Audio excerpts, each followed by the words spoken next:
Buenos días, mi nombre es Santiago Abreu, estudiante de la Universidad EAFIT. Les estaré presentando mi póster titulado Volcanismo y crisis vitales en la extinción masiva del Permiano Triásico.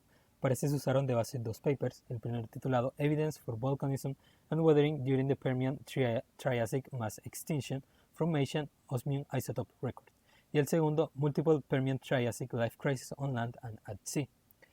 Bueno, para resumir un poco el abstract, en los estudios se realizaron análisis de isótopos de osmio en Meishan, China, que mostraron los pulsos del vulcanismo asociados a la extinción y las crisis de vida originadas de este evento se estudiaron en los paleosuelos del Pérmico tardío al Triásico medio, en la cuenca de Karoo en Sudáfrica.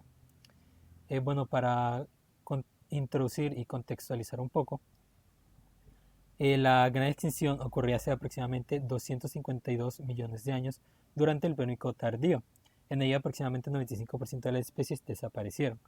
Gracias a diversas investigaciones y estudios se cree que el desencadenante principal de la catástrofe es el vulcanismo intensivo asociado a la gran provincia ígnea de las trampas siberianas, el cual produjo perturbaciones o alteraciones en el ciclo global del carbono. Para estudiar este volcanismo se analizaron datos de isótopos de osmio, ya que estos pueden capturarse y conservarse de manera orgánica de los sedimentos sin fraccionamiento isotópico, es decir, la composición isotópica no cambia, por lo que permite rastrear los patrones de volcanismo y su relación temporal con este gran evento de extinción.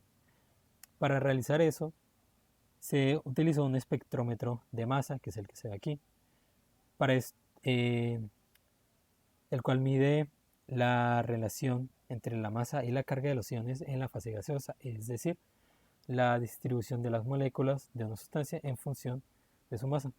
Así se obtuvieron los datos isotópicos estables que dan una identificación de la firma isotópica de las muestras, que es la distribución de ciertos isótopos estables de determinados elementos dentro de los compuestos químicos. En cuanto a las mencionadas perturbaciones en el ciclo del carbono, estas se asocian a diversos cambios masivos en el clima y la oceanografía de la época, que conllevaron cuatro principales crisis vitales, que estas se estudiaron específicamente en los paleosuelos de la cuenca de Karoo en Sudáfrica, que son básicamente suelos inactivos, antiguos, preservados por sucesiones estratigráficas y guardan datos importantes para la comprensión de eventos pasados como este. Aquí se analizaron los elementos mayores, que son los elementos que están presentes en altas concentraciones y controlan la cristalización de los minerales petrogenéticos en las rocas. También se utilizaron datos isotópicos estables de carbonatos que fueron proporcionados por el Departamento de Ciencias de la Tierra de la Universidad de Oregon. Bueno, en los casos de estudio se ve un mapa de reconstrucción paleogeográfica global de la edad en la que ocurrió la extinción, mostrando la posición estudiada de Meishan, China, que es esta estrella que está aquí y que se ve acá. Seguido de un mapa del sur de China, que es este, de ese momento. La segunda figura muestra la posición del límite pérmico triásico en la cuenca de Karoo, en Sudáfrica, que es estos tres puntos que se estudiaron. En cuanto a la metodología, pues lo que se busca son las evidencias del vulcanismo y las crisis vitales. Entonces, en el primer estudio se realizó una caracterización isotópica de los isótopos de osmio. Para esto se recolectaron primero muestras en un núcleo de perforación, las cuales posteriormente fueron sometidas a una serie de procesos para obtener el osmio y el renio, que son los elementos que permiten hacer las medidas. Y por último se hicieron las respectivas mediciones isotópicas con el espectrómetro de masa. Para el segundo estudio se analizaron las rocas no marinas del Pérmico tardío al Triásico medio en los paleosuelos, y en ellas primero se analizaron las principales composiciones químicas de estos suelos, que también ayudan a estimar la temperatura media anual y los rangos de precipitación media anual. También luego se hizo una quimioestratigrafía, es decir, las variaciones químicas dentro de las secuencias sedimentarias, usando los datos isotópicos estables de carbonatos que mencioné anteriormente. Y por último, usando estos mismos datos isotópicos, se calculó el dióxido de carbono atmosférico en el momento.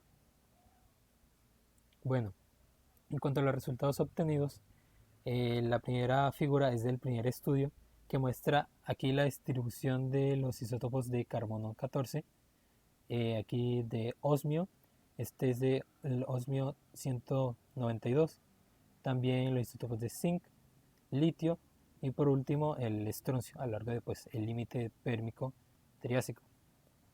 Pues aquí se evidencian los diferentes picos de los isótopos y de carbono.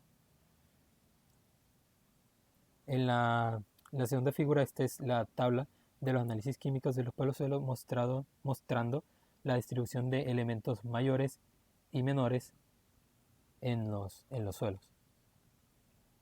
Y la tercera figura nos muestra las perturbaciones isotópicas y de los suelos de finales del Pérmico a mediados del Triásico.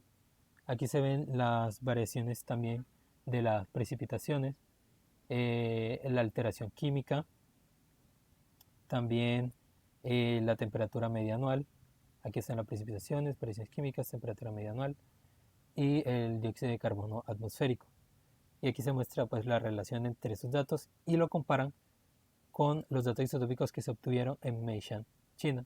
Aquí está pues esta sección donde muestra los datos de ese otro estudio.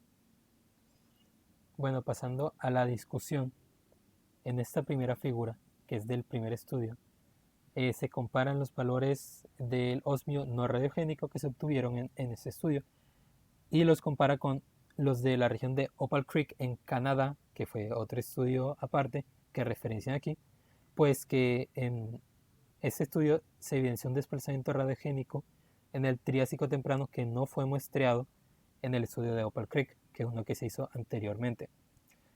Con lo que también nos dicen que se le atribuyen los cambios a composiciones de isótopos de osmio no radiogénicos a la actividad magmática, que posiblemente está relacionada con el volcanismo del sur de China. Además, se infiere que hubo 4 desplazamientos no radiogénicos a partir de los datos de isótopos de osmio, y esto indica los pulsos de vulcanismo. También se interpreta un aumento de aporte de osmio radiogénico procedente de una mayor meteorización del continente. En cuanto a esta figura, se muestran pues 3 fases de extinción que se tuvieron pues en esos suelos. La primera fase muestra un declive inicial de la diversidad que está relacionado con unos modestos incrementos en la precipitación media anual. En la segunda se ve es la culminación de la disminución de la diversidad de los vertebrados, provocada principalmente por disocia atmosférica, es decir, una gran falta de oxígeno en la atmósfera, y también la acidificación creada por la inyección masiva de dióxido de carbono, oxidación de metano e incendios forestales. Y en la tercera fase, la última fase, hubo un retorno a un clima árido y frío como el del Pérmico tardío, teniendo unos 5 linajes supervivientes de tetrápodos.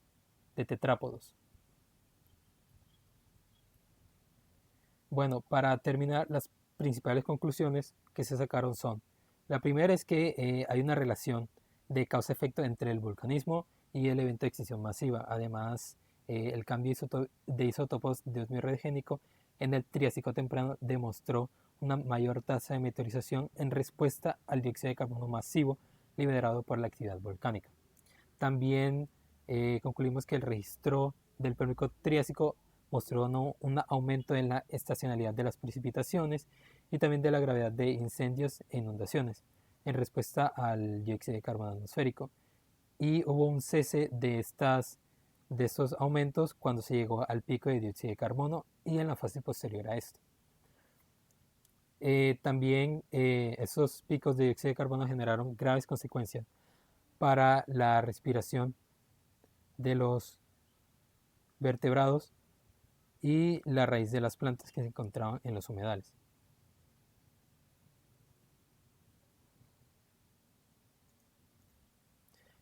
Bueno, para finalizar es importante aclarar que aún se necesitan más estudios para comprender plenamente la respuesta del sistema Tierra a los drásticos cambios climáticos que hubo durante esta extinción.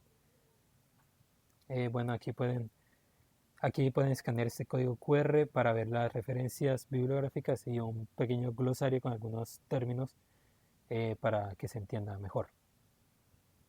Y eso sería todo. Muchas gracias.